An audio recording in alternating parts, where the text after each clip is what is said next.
Okay, I think I'm recording. All right, peace and power. Um, it's been a minute since I've been on Facebook. Uh, haven't posted anything on Facebook. It's been a couple of months now, and I haven't been doing that because to be honest with you, I don't think people really give a shit about that. Especially based off of what I'm seeing in the world today, and more particular in the communities that I've lived at and where I'm currently living at now. But nevertheless, back on Facebook, man. Not saying that I'm going to post shit like I used to, but I will be more active than what I have been.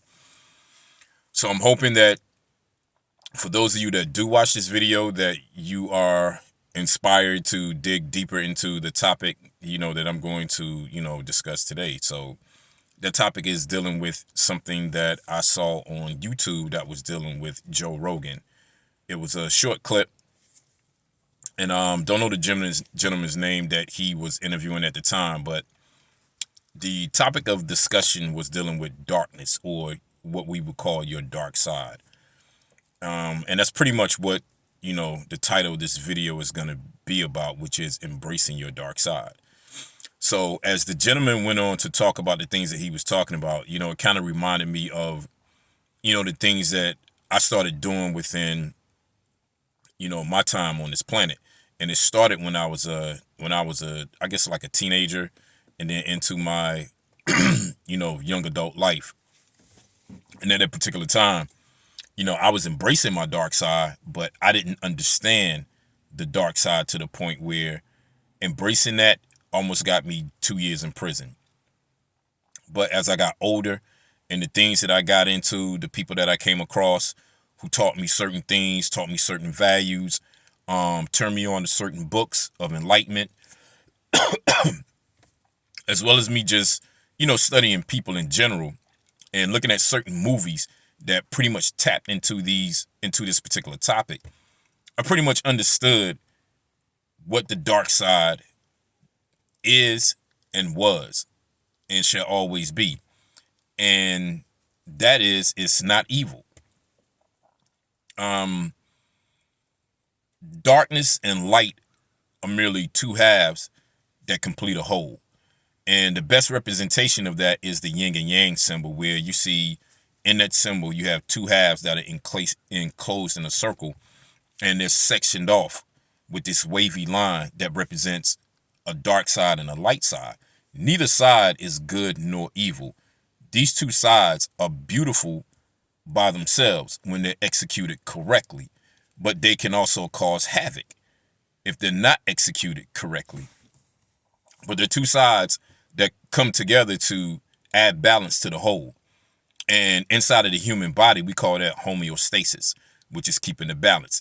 Nothing can be too far off, or, too low, too high. And anytime you start to run into those things, you have what is called an imbalance, and then you run into what is called chaos. So how I began to deal with these things were based off of the things that I was into at that particular time as a kid, and as a young adult, and as a 53-year-old man, soon to be 54. And that was by looking at comic book characters.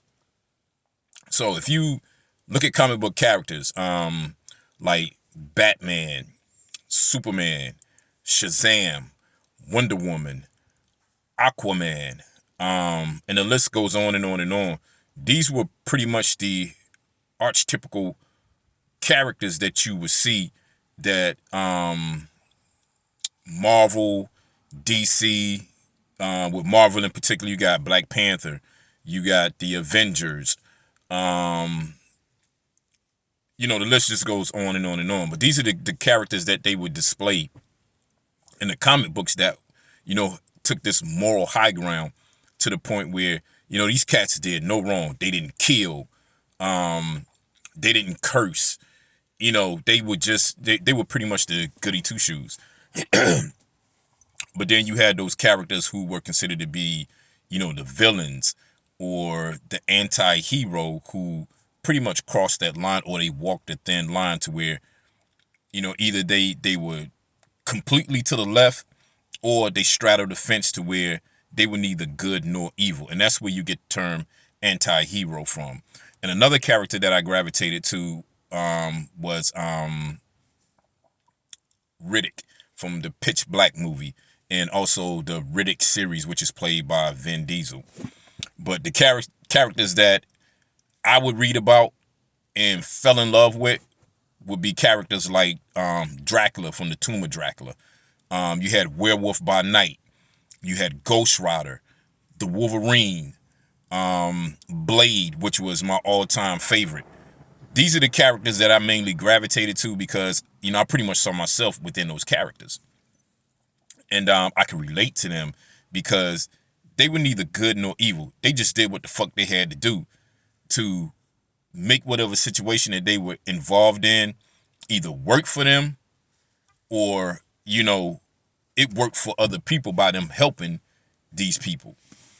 So that's pretty much, how I looked at things. With Superman was corny as fuck to me. There was nothing about Superman that was remotely real. And even with Batman, I didn't get into Batman until they made Batman darker. And that's when Christian Bale took over the character and, pretty much took it to a whole nother level, to where Batman kind of like walked this thin line to where he didn't kill, but he was on the verge of, doing things. And sometimes he kind of went, to the far left with a few things, to where, if he wanted to kill, he could have killed. If he wanted to do some shit that would not necessarily be favorable in, humanity's eyes, he would do that shit just to get the job done. So that's pretty much, what I would use as an analogy when I viewed myself, as far as how these characters, thought, their thought process, and how they interacted with, the people that they dealt with. So with me, I had to embrace that shit throughout my years of being a teenager and being a young adult, and then being, a 53-year-old man, because I've learned that, that expression that you hear all the time when people are like, treat people the way you want to be treated. That's some bullshit. You don't treat people based off of the way that you want to be treated. You would like to do that, but the reality of it is, in most situations, you can't do that shit. In most situations, and from what I've learned, you have to treat people based off the way they interact with you. So whatever that interaction is, that's the energy that you give back. And 9 times out of 10, that could be favorable or it could be unfavorable. But that's the reality of the situation. And if you go around treating people in a manner that is not befitting your psyche, that shit can cause damage. It can cause problems. And what I mean by that is this. Let's take Superman, for instance. And we're going to deal with the Superman that was played by Henry Cavill. So dealing with the first movie. Here you have this dude who is not a human, and he's not a son of the planet Earth. He's from a place called Krypton, and he's known as a Kryptonian. So as the story goes along, one, from a biological point of view, he has to get used to the climate that is here, so he's always sick. But eventually, his body adjusts, and he's able to, have a somewhat normal life on planet Earth. 2, he knows that he's different, but now he has to change who he is just to fit in, meaning he can't reveal that he's from another planet. He can't reveal that he has these superpowers that pretty much make him, a fucking god over these people. He can't reveal any of these things, so he has to put on this covering, this facade that, he's just like these people. Now, that's already starting to fuck with his psyche, because he already knows he's got these abilities, but he can't let anyone know. The only people that know is his fucking parents. And as time goes on, he begins to, become a savior in the shadows. So then you have a group of people who are aliens just like himself that comes to the planet. And the leader of those people is a dude by the name of Zod. They call him General Zod.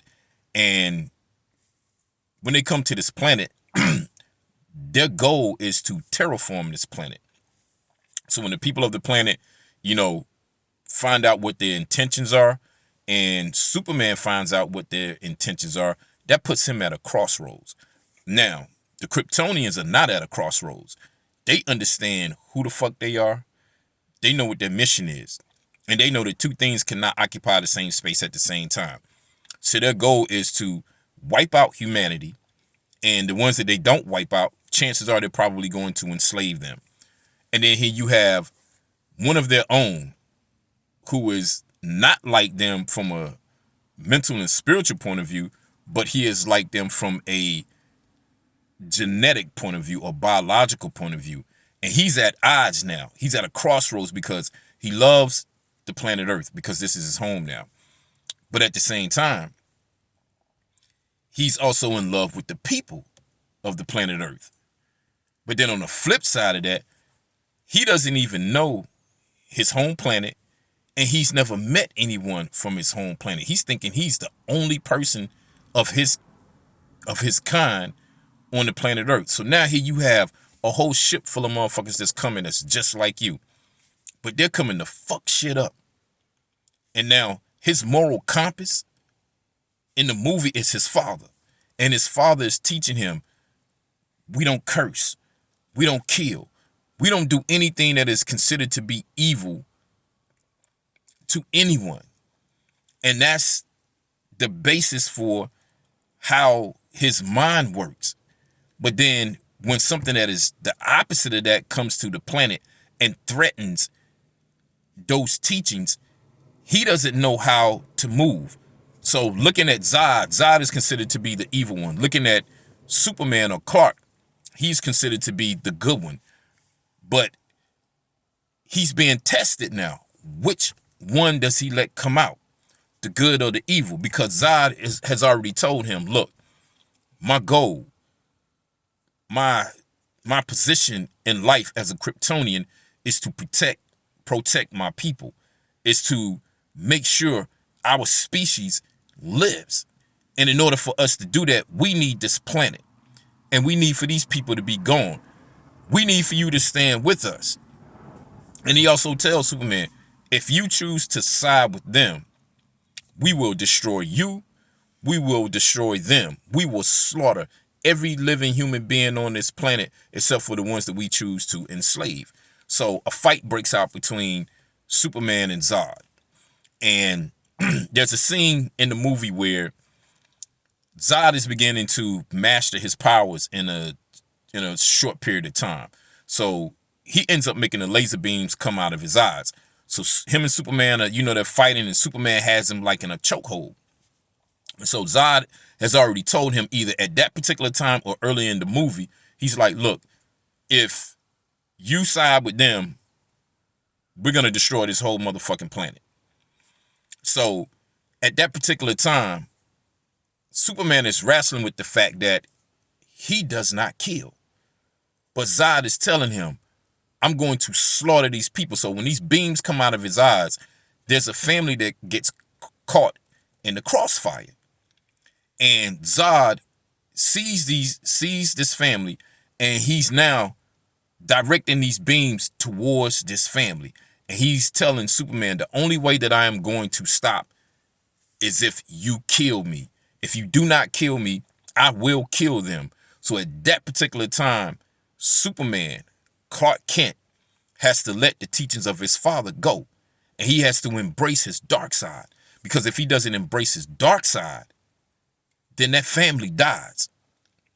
So then he ends up snapping Zod's neck. And when he snaps Zod's neck, he screams out in anger and in pain because he did something that he was not taught to embrace. And so in that instance, he had to embrace that dark side. But because he didn't understand the dark side, that was the reason why he yelled out. But see, Zod understood that shit. He was taught that shit from the door. That was the way the Kryptonians were taught. He was a general. He was a soldier. And he knew that in that aspect of warfare, there's no such thing as good or evil. There is only freedom. And the first law of nature is self-preservation. There is no good or no evil in that. There is only balance. You either be killed or you get killed when you're dealing with that type of antagonistic behavior. So Zod knew what he was doing. Superman, on the other hand, did not. And so when he had to take that route that Zod was already trained to take, it fucked with him on a mental level. And then when we move into another character, which is not a comic book character, dealing with the character that Vin Diesel played, which was Riddick from the Pitch Black movie and from the Riddick series. You have this dude who is neither good nor evil, but he's painted as an evil dude in the first movie, which is Pitch Black. But as you watch the movie, as it goes on, you begin to see his humanity as far as the good and the bad, or the light and the dark, or the different balances that comes out. But in this movie, he learns to balance the two to the point where he knows how far to let that darkness come out and when to reel it back in. He knows how far to let the good come out and when to reel it back in. Case in point, the dude that was the bounty hunter that had him chained up and was trying to collect the bounty on him, this dude was the one that was actually the fucking evil presence that was amongst the people. And Riddick knew that shit to the point where, if you recall, there was a young lady that was in the movie that everybody thought was a boy, but she was a girl. Her period was on. Vin Diesel knew that shit. When he told old boy about it, the guy was like, well, since these animals are attracted to blood and she was bleeding and they could sense that shit, he wanted to use her as fucking bait to save his own fucking skin. Now, the rest of them cats didn't know what the fuck was going on. So now, if Vin was the evil person, or Riddick was the evil person that this dude made him out to be, then he would have went along with the shit. But instead, he turned on his motherfucking ass. They got into a fight, and instead of the girl dying, Riddick killed this motherfucker, and the animals ended up eating. Well, no, he didn't kill him. The animals ended up eating his ass because Riddick wounded him. But that just goes to show you how these different modes and thinking processes that we have that we call good and evil, or light and darkness, work. And if you don't know when to use this shit, then it can have you fucked up in the game. So at that particular time, Vin knew his goodness came in to the point where, or his light part took over to the point where he wasn't going to let this man harm this little girl. But then the darkness had to come in to the point where he knows that if he doesn't let the darkness override the light, then this motherfucker's going to do what the fuck he told him about. The girl would be dead. They would use her for bait, and that's how they would escape.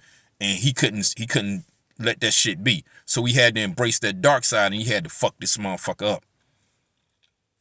And throughout that whole series, from Pitch Black to the Chronicles of Riddick, they don't use light and darkness. And even in the movie The Chronicles of Riddick, when they put out a bounty to find Riddick, because he was the only one that could save these people. I can't remember the lady's name, but she was like the motherfucker that could float and shit. She was like, you could hear her talking through the movie. She's like, sometimes you don't use light to fight darkness or use good to fight evil. Sometimes you have to use evil to fight evil. But like I was saying, in that sense, as far as the way people look at it, they look at it as light versus darkness, darkness versus light, good versus evil, evil versus good. There's no such thing as that. There is only balance. And that is the only thing that we are supposed to maintain, is balance. So when you look at the world today, as far as what's going on in the world today, the world is in chaos. But order has to come out of that chaos. And the only way order can come out of that chaos, 9 times out of 10, if not 10 times out of 10, you have to embrace your dark side. And why do you have to embrace your dark side? If the enemy is fighting in a certain manner, you got to be willing to fight in that way as well and go the extra fucking mile. Because if you don't, you're going to get slaughtered. You're gonna lose. And in any war that you've ever studied, name one nation, one people that have always done the opposite of that. The only people that have done the opposite of that, and this is the reason why they can't get on top, are black people. And when I say black people, I'm talking about from the time black people in this country were enslaved. Not prior to that, but in this country were enslaved and taught to think in the manner in which we have been taught to think. We're the only race of people that think that way. Nobody else thinks that way. Everybody is learning to embrace that darkness. That darkness is what gives you balance. That darkness is what's going to free you. That darkness is what's going to help you elevate, because the darkness helps you to understand what the light is and when to use the light, when to use the goodness. And the goodness helps you to understand what the darkness is and when to use the darkness, how far to take the darkness. And that is based off of how that enemy or that antagonist comes at you. And if you're not willing to embrace that shit, then you can rest assured you will not survive. And that's what's happening to black people in this country right now. Now, I don't want to go into the whole aspect of, why we keep going through the shit that we go through, because it's several things. It's not just one thing. But I just wanted to use that as an analogy to show you that there was nothing wrong with embracing your dark side. Hell, even with Batman. I started getting into Batman when, like I said, they made the character darker. They made the character more realistic. Not this fucking goody two-shoes motherfucker that Adam West played back in the day when, they used to climb up on the side of the wall with the fucking rope, him and Robin. I'm not talking about that Batman. That Batman was fucking garbage. The Batman that they came out with Christian Bale, and then the one that was played by Ben Affleck, to me, they represented a more realistic Batman than any of the previous Batman that have ever been, brought to the silver screen. But that's what we mean by embracing your dark side, man. It is something that everyone needs to embrace. But at the same time, you got to know when to hold them. You got to know when to fold them. Because if you don't, that shit could get you to the point where you get so engrossed into your dark side, or you get so engrossed into your light side that you can't differentiate between what is reality and what is fucking fiction. To where you hear that saying where you could speak to a person, they'll be like, how they say that shit? Highly blessed, highly favored, and blessed, or however the fuck they say that shit. I used to hear it all the time, and I'm like, nigga, I just asked you how you doing. I didn't ask you for all that shit. And then when they say that shit, some of them are dealing with illnesses that could take them out. Some of them are dealing with, financial issues. Some of them are dealing with, relationship problems. So how the fuck are you, blessed and highly favored? There's nothing about that shit that is making you happy. So the way we've been taught is based on some shit that is not dealing with reality.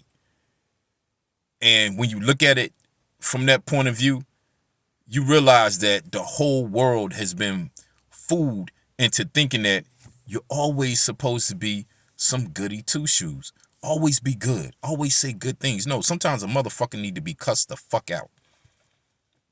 Sometimes there are people that you need to fuck up. Sometimes if it's a racial thing, if you're fighting for the survival of your fucking race, whether you are black, white, yellow, red, brown, purple, it doesn't matter. In that sense, you as that particular person that comes from that particular race, that's what the fuck you're supposed to do. I, on the other hand, if I'm not from that race, yeah, I'm going to look at it differently. Why? Because if you're doing things that's going to affect my people to the point where we stay at the bottom, I'm supposed to look at you that way. Now, the only thing that can come from that is balance. And it can either come through the form of we can settle this shit peacefully, meaning verbally, or we go to fucking war. I either kill you and yours, or you kill mine and me. But in order for that shit to happen, you got to embrace that dark side. And if you choose not to do that and you choose to go the route of embracing what we call the good side, chances are you're going to lose that fucking fight. But that's pretty much it, man. That's about 25 minutes I done put into this shit. I hope you guys get something out of that. I know there are going to be some people that are probably going to be like, that's some fucking bullshit. But in my opinion, I think you might need to reevaluate how you think. This shit is fucking warfare, man. Even coming into existence from an egg, an embryo, to being a baby, that's warfare. That's pain. That's opposition. And that's all this shit is. Learn to embrace your dark side, because your dark side is what's gonna help you push the envelope. Your dark side is not going to settle for less. Your dark side is just like the darkness of the universe. It keeps expanding. The light doesn't come from the darkness. The light comes from the darkness. The darkness doesn't come from the light. And everything that you need to know, everything that will ever be, is in the darkness. Meaning, the truth is in the darkness. Falsehood is in the darkness. But everything comes from the darkness. The light comes from the darkness. You will have the darkness before you have the light. And in some cases, the light can be an illusion. So with that being said, that's my jewel for the day, man. You can take it or you can let it alone. But that's how I look at this shit. I embrace my dark side. And if I was in the movie Star Wars, chances are I wouldn't be a motherfucking Jedi Knight. I'd probably be on Darth Vader's side. That's just how I see the shit. Peace.